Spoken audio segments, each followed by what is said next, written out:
আমাদের এবারের বাজেট স্বাস্থ্যগত দিক থেকে নাদুস নুদুস হলেও কিছু কিছু ক্ষেত্রে পুষ্টিহীনতা লক্ষণীয়। সময় আমার জানা মতে 5 মিনিট দেওয়া হয়েছিল, 1 মিনিট কমেছে। তারপরেও আমি আশা করব আমার পূর্বে একজন মাননীয় সংসদ সদস্য সংরক্ষিত উনি দফায় দফায় সময় চেয়েছে। আশা করব অত বেশি না হলে আমাকে কিছু সময় দেবেন, কিছু কথা বলতে হবে। মাননীয় স্পিকার, আপনাকে ধন্যবাদ। আমাদের এবারের বাজেট স্বাস্থ্যগত দিক থেকে নাদুস নুদুস হলেও কিছু কিছু ক্ষেত্রে পুষ্টিহীনতা লক্ষণীয়, যা অস্বীকার করবার কোনো সুযোগ নেই। মাননীয় স্পিকার, আমরা জাতিগতভাবে অনেক সীমাবদ্ধতা থাকা সত্ত্বেও অনেকাংশে আমরা উচ্চাভিলাষী। ঋণ করে টিভি ফ্রিজ ক্রয় করি, আবার কিস্তির টাকা নিয়ে অহরহ হর হামেশায় গৃহদ্বন্দ্ব, কোনো কোনো ক্ষেত্রে বিচ্ছেদ, কোনো কোনো ক্ষেত্রে রক্তপাতও ঘটছে। এবারের বাজেট সেই জাতিগত উচ্চাভিলাষীর ঐতিহ্য থেকে বের হতে পারেনি।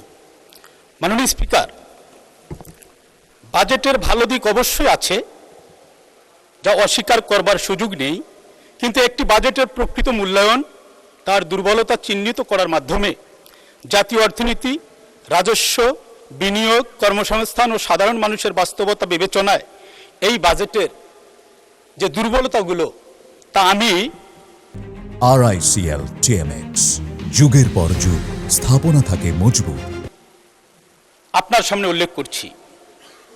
বাজেটের আকার বড়, কিন্তু বাস্তবায়নের সক্ষমতা লক্ষণীয় নয়।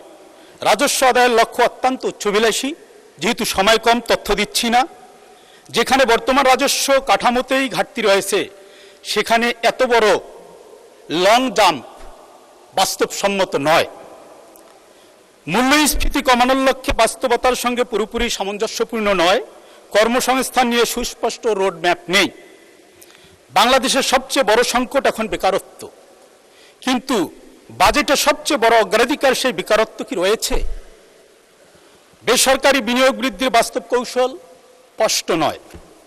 ব্যাংকিং খাতে সংস্কারের স্পষ্ট রূপরেখা এখনো সীমিত। খেলাফি ঋণ কমবে কিভাবে, এ বিষয়ে এখানে সমাধান স্পষ্ট নয়।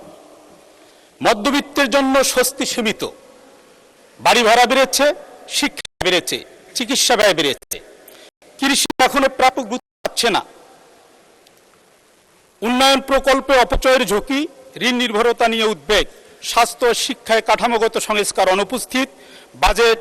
বাজেটে আশাবাদ বেশি, ঝুঁকি বিশ্লেষণ কম। মাননীয় স্পিকার, এই বাজেটে বড় পরীক্ষা সংসদে নয়, বাজারে হবে, কাগজে নয়, মানুষের জীবনে হবে।